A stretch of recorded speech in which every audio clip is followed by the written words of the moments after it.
sharing ya tentang materi dengan judul Lawan Mager Atasi Obesitas. Oke, jadi mager ini sudah jadi fenomena ya. Mungkin dari kita sendiri pernah yang ngalamin satu episode mager ya. Mager ini malas gerak. Jadi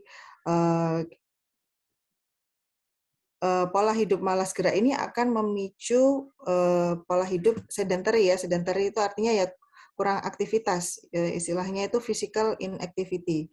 Pasien kurang beraktivitas fisik, kemudian konsumsi makanan yang tidak seimbang ya antara gula, garam, lemak tiap hari sehingga dapat memicu obesitas dan diabetes. Nah, mungkin gambarannya seperti ini ya, malas-malesan, santai-santai di rumah gitu ya. Apalagi kalau weekend kayak gini ya, maunya nempel di kasur gitu. Kalaupun ngerjain tugas mungkin sambil kayak gini ya, tetap kepalanya tetap nempel gitu, nggak bisa bangun gitu, terus nonton TV sambil nyemil. Nyemilnya ini kan kalau keripik-keripik itu biasanya tinggi garam ya, ini juga itu tadi yang disebut tidak seimbang. Nah, ini adalah kalau anak zaman sekarang bilangnya kegabutan yang hakiki ya. Jadi apa namanya? Benar-benar males ya. Oke. Nah, jadi sebenarnya ada data dari riset kesehatan dasar yang dilakukan oleh Kemenkes ini diketahui bahwa ternyata penduduk lebih dari 10 tahun itu memang mengalami malas gerak ya. Di dalam 5 tahun itu sudah mengalami kenaikan yang cukup lumayan ini. Jadi tahun 2013 itu sebanyak 26,1%, naik menjadi 33,5% ya. Ini data dari Riskesdas, naiknya sekitar 7% dalam 5 tahun ya. Nah, ini penduduk lebih dari 10 tahun. Nah, sebenarnya siapa yang paling banyak ya juaranya ya? Siapa juaranya mager ini di Indonesia? Ternyata hasilnya cukup mengejutkan ya. Ternyata sebanyak 64,4% itu adalah anak usia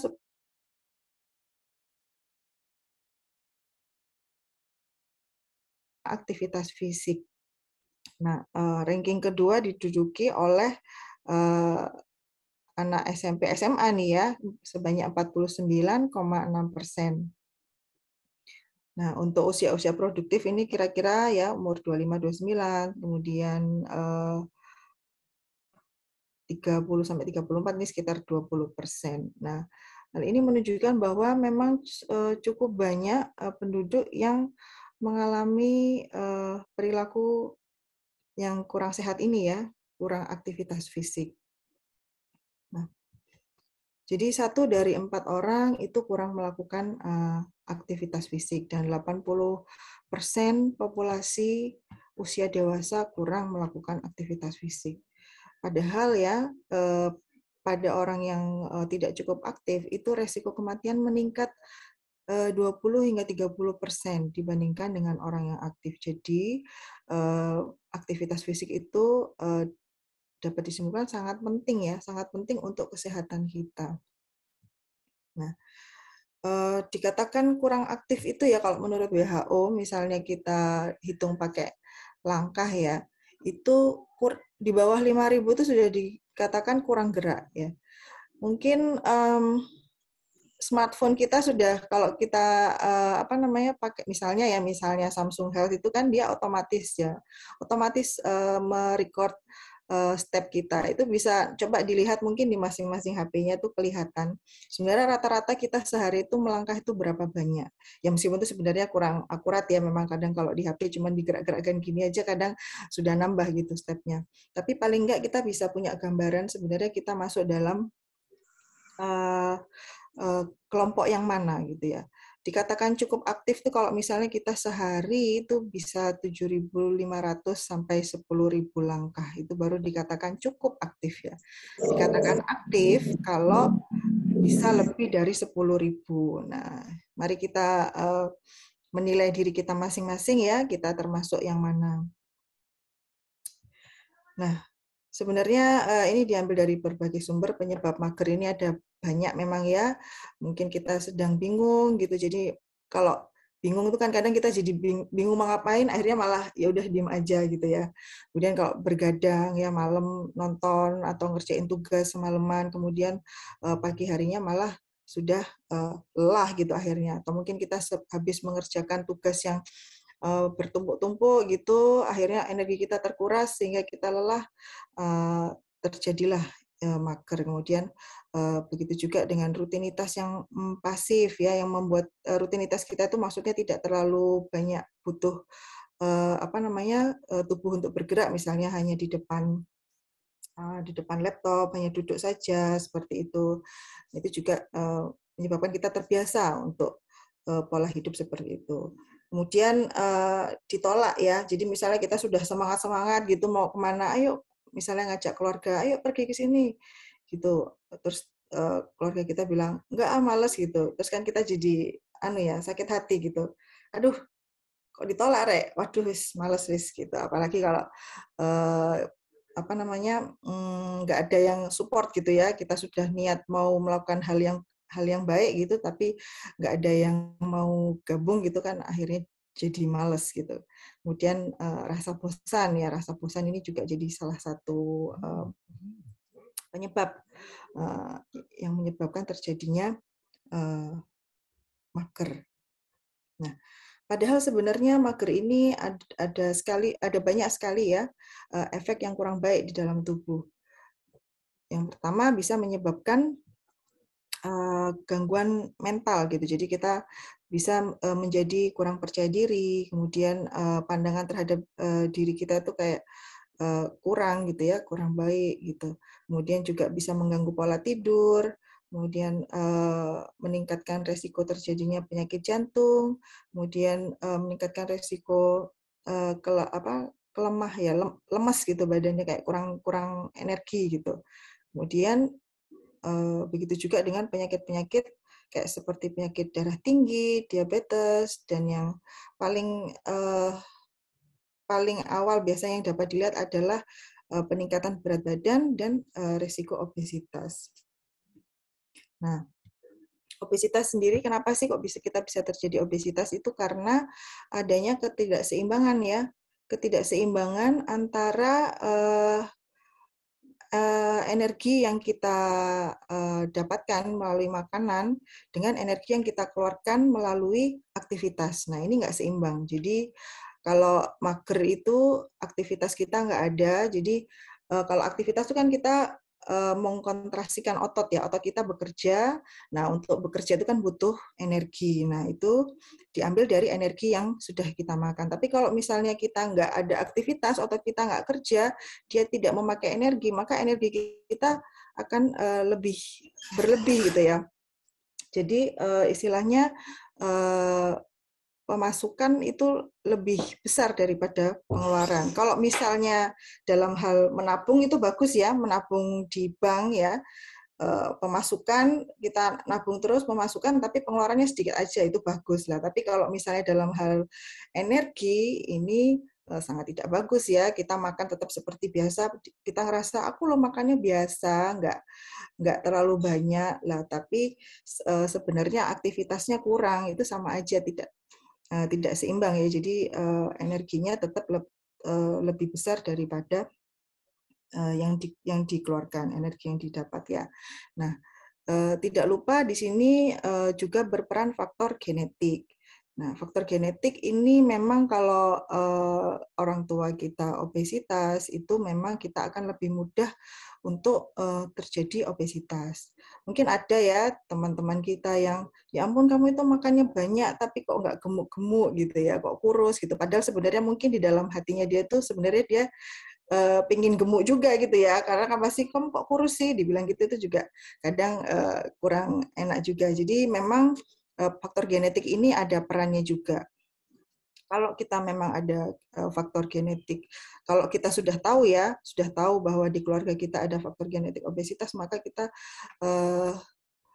mulai untuk aware terhadap fenomena ini gitu. Kita harus perhatikan keseimbangan antara makanan yang kita makan dan energi yang kita pakai ya untuk aktivitas sehari-hari. Sebaiknya harus seimbang. Nah, ini saya mengulang ya, ini sudah disampaikan Dr. Uci minggu lalu. Jadi memang data dari Kemenkes ini tentang proporsi orang dengan overweight ya, overweight dan obesitas pada tahun 2018 itu memang sudah sangat mengalami kenaikan ya. Jadi dikatakan overweight itu apabila BMI-nya lebih dari 25 tapi masih di bawah 27. Dan dikatakan obesitas bila indeks massa tubuh ya atau BMI-nya lebih dari 27. Nah, ini kita lihat sekarang tahun 2022 bisa jadi sudah semakin naik ya, karena ini kan grafiknya trennya naik, apalagi ditambah pandemi masih tambah tinggi lagi. Nah, ini adalah efek obesitas yang sering kita temui ya, diabetes, hipertensi, kemudian gangguan dislipidemia ini gangguan kolesterol ya. Ini akan menyebabkan penyakit jantung dan pembuluh darah. Namun bukan hanya ini saja ya, efek obesitas itu. Nah, ini dia. Ternyata efeknya begitu banyaknya ya. Kalau yang ini pada anak-anak dapat kita lihat kalau sejak anak-anak dia sudah mengalami obesitas, dia dapat mengalami depresi, kemudian kurang percaya diri, bisa juga timbul penyakit-penyakit yang lain ya seperti asma, tekanan darah tinggi pun bisa terjadi sejak anak-anak ya, diabetes, kemudian gangguan pertumbuhan tulang, ya bone disease itu kan kakinya O itu, ya itu karena sudah obesitas sejak kecil ya, karena pertumbuhan tulangnya terganggu. Kemudian pada anak dengan obesitas biasanya pubertasnya juga lebih dini. Nah, sedangkan pada orang dewasa tidak jauh berbeda ya. Kalau pada orang dewasa,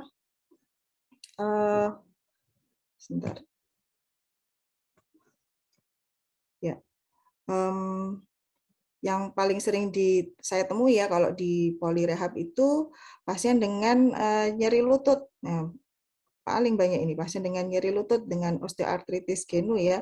Dengkul saya sakit, Bu Dokter. Nah, setelah kita periksa BMI-nya, kalau nggak overweight ya obesitas. Nah, kenapa kok nyeri lutut ini sering terjadi? Karena ya kita tahu bahwa lutut ini sendi yang sangat penting ya untuk menyangga tubuh gitu. Jadi bayangkan aja kalau misalnya beban yang diterima lutut ini besar akibat dari badan kita yang membesar, otomatis juga secara perlahan-lahan ya sendi itu akan istilahnya bahasa awamnya mungkin ini ya, kalau orang-orang mungkin bilangnya pengapuran. Jadi bisa terbentuk peradangan secara kronis ya, peradangan secara kronis. Kemudian metabolisme di dalam sendi lutut itu sendiri akan mengalami gangguan sehingga akan timbul nyeri. Kadang pasien tuh bilang sendiri, iya dok, soalnya berat badan saya nambah ini dok, jadi nyeri lutut saya kambuh lagi. Nah, jadi sebenarnya pasien itu sadar gitu apa yang menyebabkan keluhannya itu timbul. Nah, jadi sangat banyak sekali ya ini efek yang diakibatkan oleh obesitas. Nah, ini kaitannya dengan yang baru-baru ini ya, masih hangat tentang COVID, mengapa pasien pada obesitas itu juga sangat rentan ya, maksudnya kalau terinfeksi COVID itu biasanya gejalanya cukup berat. Nah, kenapa ya? Karena itu tadi, karena memang sebenarnya di dalam tubuhnya sudah terjadi berbagai macam gangguan ya, sistem imunnya juga tidak optimal, kemudian fungsi paru ya, pada pasien obesitas itu fungsi parunya menurun. Nah, padahal kan virus COVID itu kan menyerang sistem pernafasan. Nah, kalau dari awal dia sebenarnya fungsi parunya sudah menurun, ditambah kena COVID, pasti dia akan lebih cepat mengalami perburukan. Nah, belum lagi dengan kondisi-kondisi yang lain ya, kondisi-kondisi penyakit metabolisme lainnya yang akan memperberat gejala COVID-nya seperti itu. Nah, sebenarnya untuk obesitas ini banyak tata laksana yang bisa kita lakukan ya. Yang paling penting adalah terkait kondisi psikologis. Jadi kondisi psikis itu mungkin yang paling pertama harus kita kita setting dulu istilahnya. Jadi mindset itu harus diperbaiki dulu gitu. Kadang kalau dari dalam diri pasien itu sendiri tidak mau, sebenarnya dia merasa tidak ingin tidak ingin melakukan program ya, tidak ingin olahraga dan sebagainya, itu akan sangat susah. Jadi memang butuh dukungan dari keluarga maupun dari lingkungan ya, bahwa bagaimana caranya supaya dia itu bisa merubah mindset-nya bahwa dengan dia menurunkan berat badan itu manfaatnya akan kembali ke dirinya sendiri gitu. Jadi bukan untuk supaya, karena kondisi saat ini kan sebenarnya orang lebih cenderung pertama kali itu melihat fisik ya.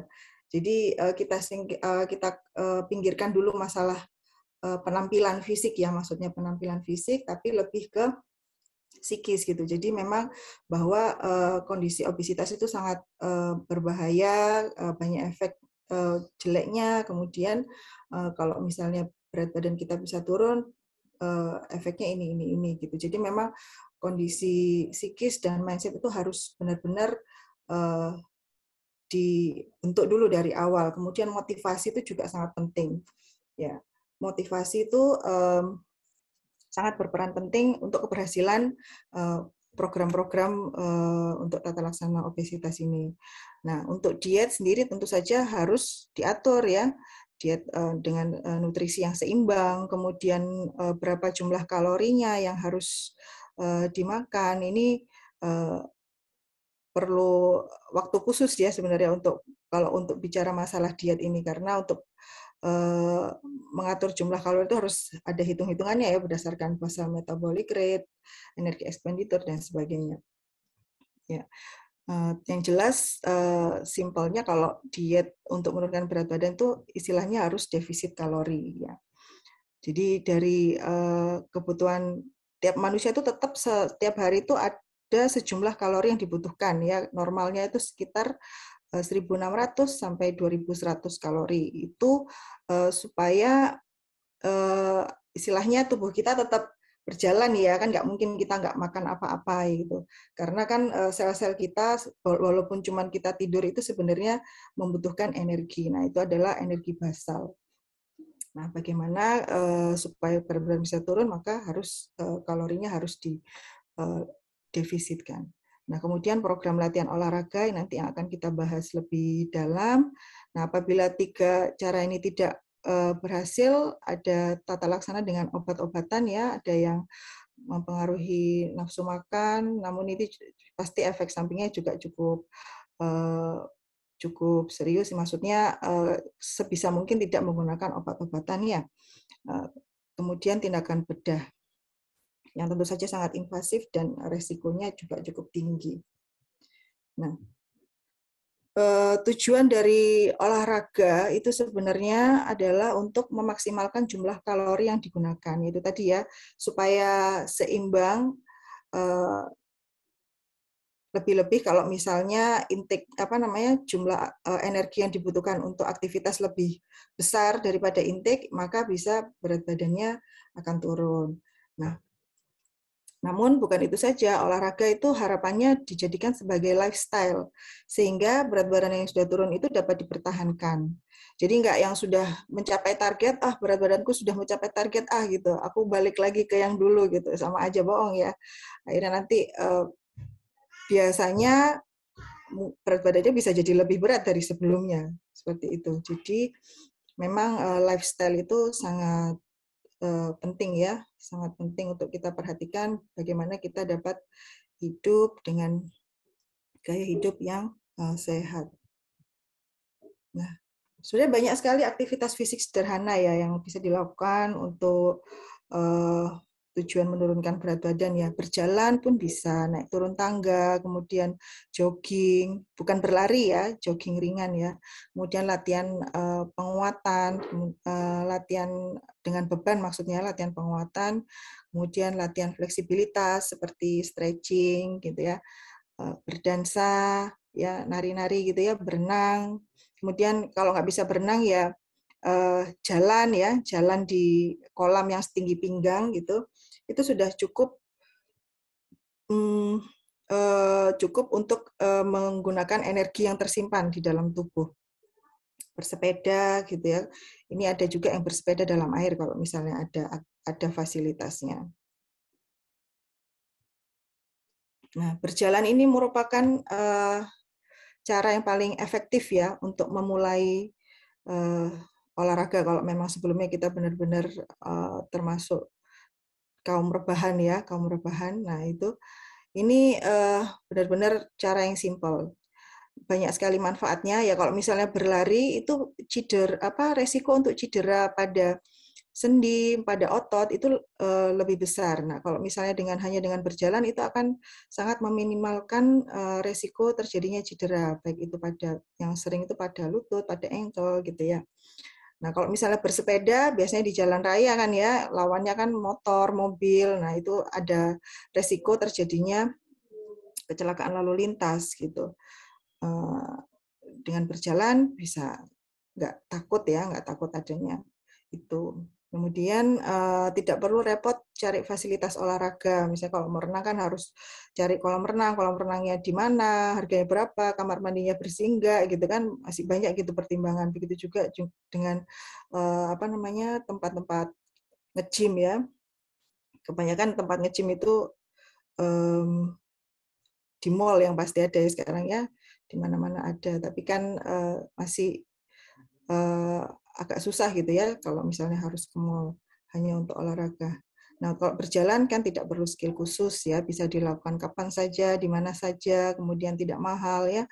Bisa sekalian sosialisasi sama teman ya, teman kalau ada teman yang juga sedang olahraga berjalan. Ini di perumahan saya tiap pagi sudah banyak sekali orang-orang yang rutin melakukan olahraga dengan berjalan.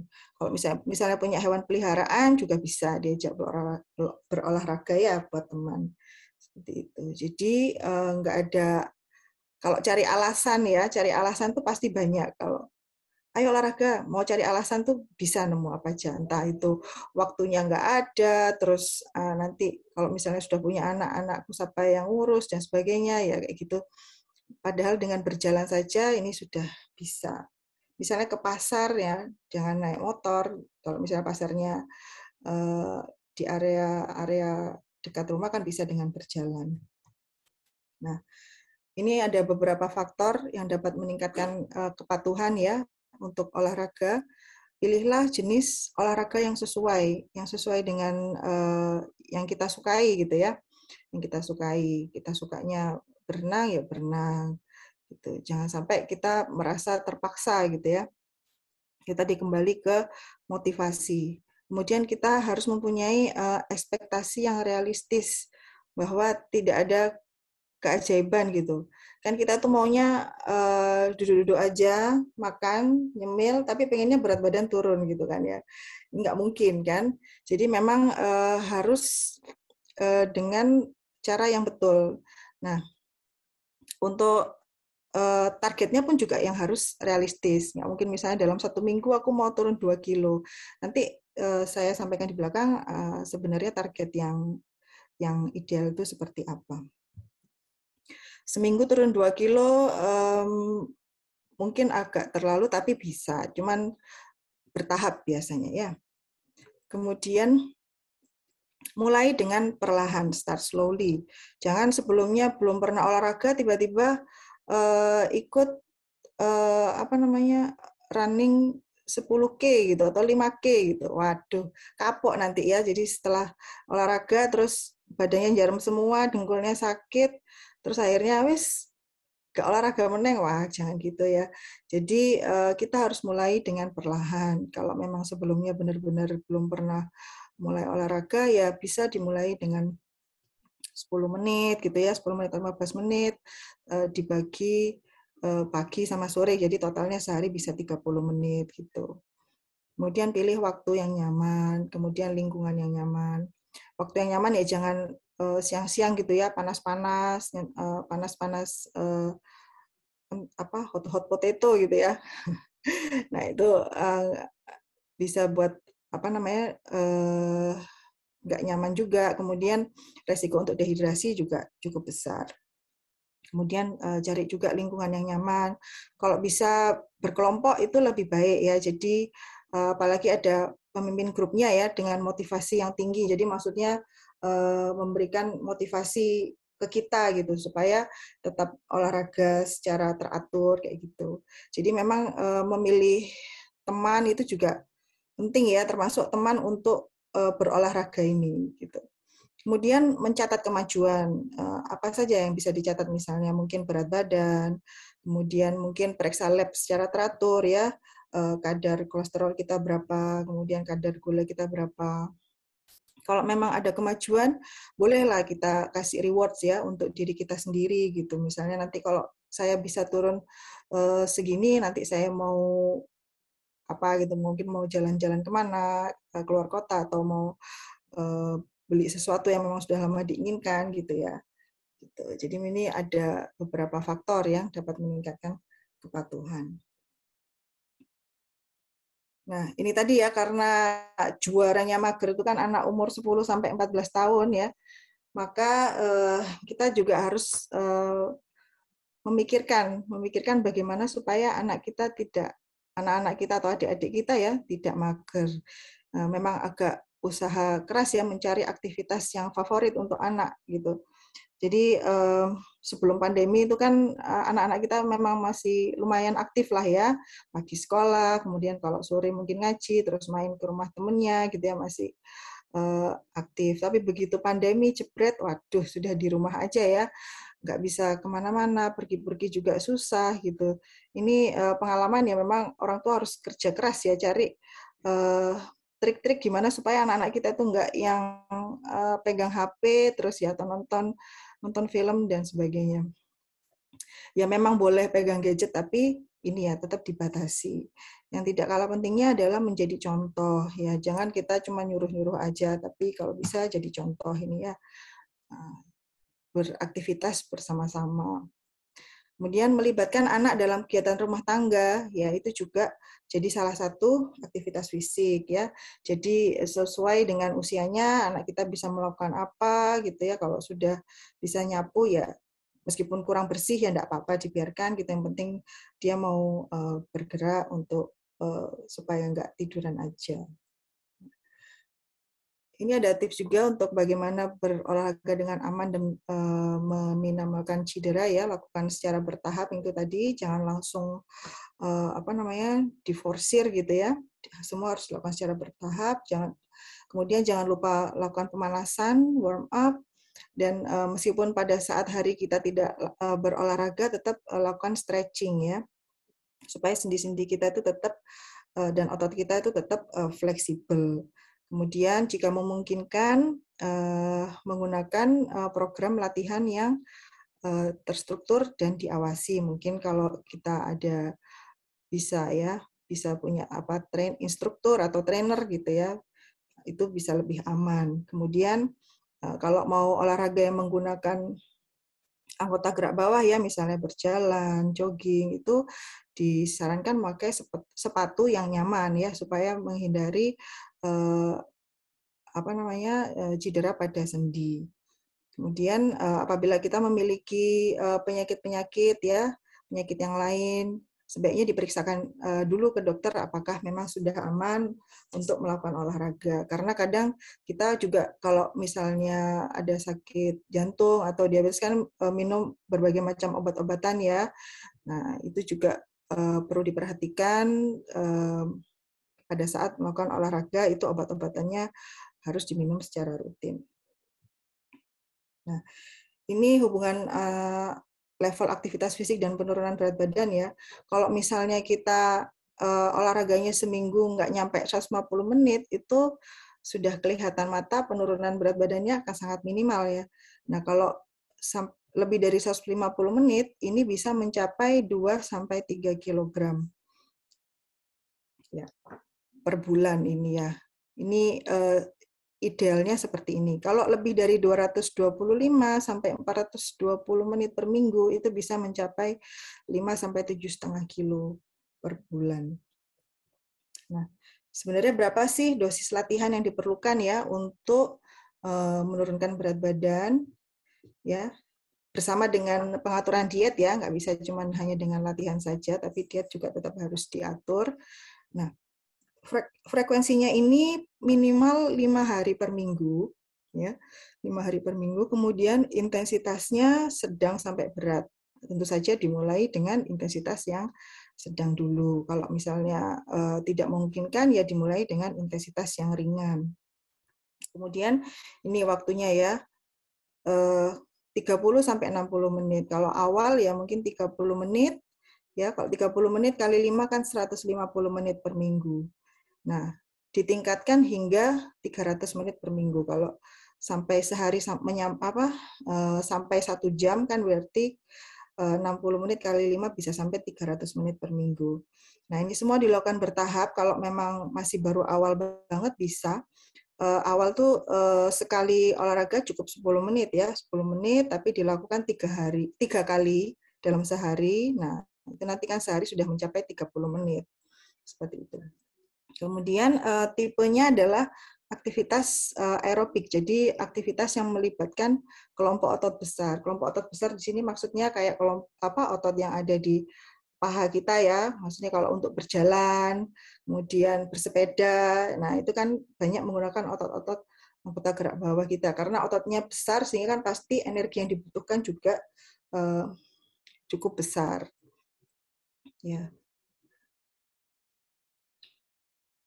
Beda dengan misalnya gini ya, lawannya kalau otot kecil itu kayak misalnya otot di tangan kita, terus kita latihan pakai beban yang alat yang untuk diremas, kemudian ada bebannya itu cuma untuk menguatkan otot tangan aja, itu bukan latihan aerobik ya. Nah, ini ya, tadi kan disarankan untuk intensitas sedang sampai berat. Ini ada beberapa cara untuk menentukan intensitas olahraga, bisa dengan tes bicara ya, talk test, kemudian menghitung detak jantung dan pakai ini rating of perceived exertion atau RPE. Jadi kalau pakai tes bicara dikatakan intensitas mulai dari ringan dulu ya. Kalau ringan itu kita masih bisa bicara sama nyanyi tanpa ngos-ngosan. Nah, itu ringan. Nah, kalau sudah sampai sudah nggak bisa nyanyi tapi masih bisa bicara ya. Tapi kalau nyanyi udah nggak bisa itu sudah masuk intensitas sedang.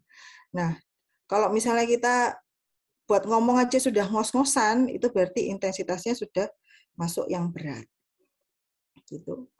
Kemudian kalau pakai cara yang menghitung detak jantung ya, ini bisa menggunakan ini dengan asumsi ini ya sehat ya, maksudnya tidak minum obat-obatan yang mempengaruhi irama jantung atau denyut jantung.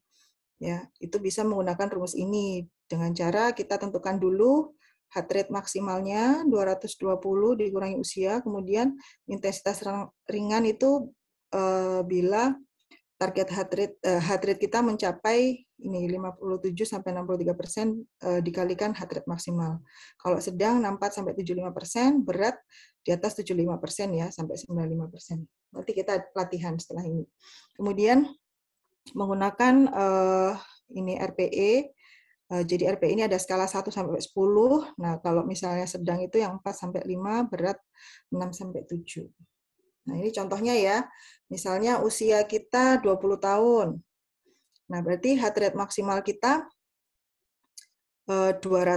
Nah, kalau kita mau latihan dengan intensitas sedang ya, itu tadi kan rumusnya 57 sampai 63% ya, dikalikan heart rate maksimal. Nah, ini 57 sampai 63% kali 200, 100 sama dengan 114 sampai 126. Jadi kita olahraga sambil menghitung heart rate kita kalau sudah mencapai ini, range ini, artinya sudah betul kita sudah latihan dengan intensitas sedang. Seperti itu ya. Nah, ini yang menggunakan RPE, jadi ada 10 skala ya, 1 sampai 10. Nah, 1 sampai 2 ini mungkin kalau cuman tiduran itu ya, tiduran itu skala 1 sampai 2 ini. Nah, tadi yang diharapkan adalah intensitas sedang. Kalau 3 sampai 4 ini intensitas ringan.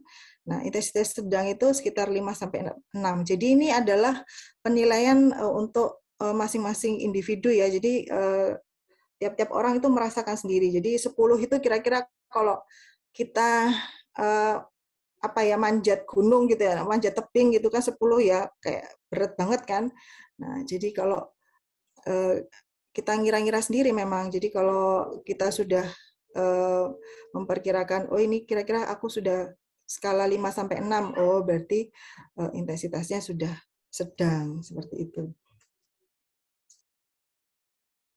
Ya, mungkin bisa direfleksikan dengan emoji ini ya. Oke, ini adalah contoh-contoh aktivitasnya ya. Aktivitas kalau ringan tuh aktivitas ringan ya cuma duduk-duduk aja gini.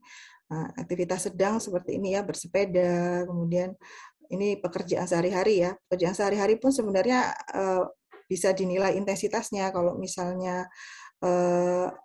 cukup membuat kita menilai skala 7-8 ya, ngangkat kardus gini bolak-balik, itu juga sudah dikatakan aktivitas fisik yang berat, seperti itu.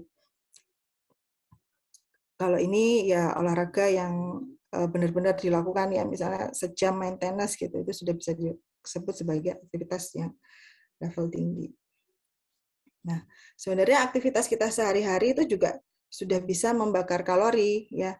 Kalau ini ada pengelompokan ya, aktivitas ringan, sedang, dan berat ya. Misalnya ini ya, kerja sekretaris itu kalau sejamnya itu sudah membakar kira-kira 100 kalori. Nah, kalau ini aktivitas rumah tangga. Nah, ibu-ibu rumah tangga ya jangan khawatir kalau memang benar-benar riwa-riwi ya, keliling rumah berjam-jam ya, bersihin nyapu dari depan ke belakang, terus nyepel dari depan ke belakang, terus bersih-bersih dan seterusnya, itu per jamnya bisa membakar 200 kalori. Nah, ini kalau misalnya aktivitas berat contohnya seperti ini ya, lari, kemudian bersepeda, itu juga bisa digolongkan sebagai aktivitas berat per jam ya, maksudnya bersepeda selama 1 jam ya, bersepeda selama 1 jam itu kira-kira sekitar 400 kalori. Nah, ini adalah rekomendasi program penurunan berat badan ya, minimal ini target minimal ya. Jadi idealnya memang turunnya itu sangat yang sehat ya, hanya 5-10% dari berat badan awal dalam periode 3-6 bulan. Jadi memang kita jangan sampai berharap terlalu tinggi ya, jadi tiap hari nimbang kok nggak turun-turun gitu, terus akhirnya malah mutung gitu, jangan gitu. Karena memang harapannya tadi kan memang sudah saya sampaikan bahwa olahraga yang sehat itu diharapkan jadi gaya hidup ya, gaya hidup sehari-hari. Jadi kalau misalnya kita berat badannya 70 kilo ya, 70 kilo itu berarti harapannya kalau 10% ya turun 7 kilo dalam 3 bulan. Nah, berarti per bulannya kan turun sekitar cuma 2 kiloan ya.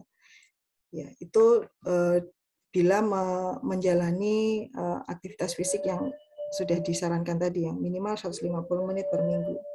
Kemudian sebaiknya juga konsultasi dengan dokter, ahli gizi, terapis ya, agar olahraga yang kita lakukan aman. Kemudian pola makan kita juga harus diperhatikan, targetnya mengurangi kalori 500 sampai 1000. Tapi sebaiknya ini didiskusikan dulu dengan ahli gizi ya, jangan sampai kita mengurangi sendiri terus akhirnya jadi kurang gizi, malah timbul masalah yang lain lagi nantinya ya. Yang tadi aktivitas minimal 150 menit per minggu ditingkatkan hingga 200-300 menit per minggu. Kemudian bisa dikombinasi dengan latihan dengan beban. Ya. Sekarang kita mulai ya, mulai untuk olahraga. Sekian dari saya, semoga bermanfaat. Mohon maaf apabila ada kesalahan. Assalamualaikum warahmatullahi wabarakatuh.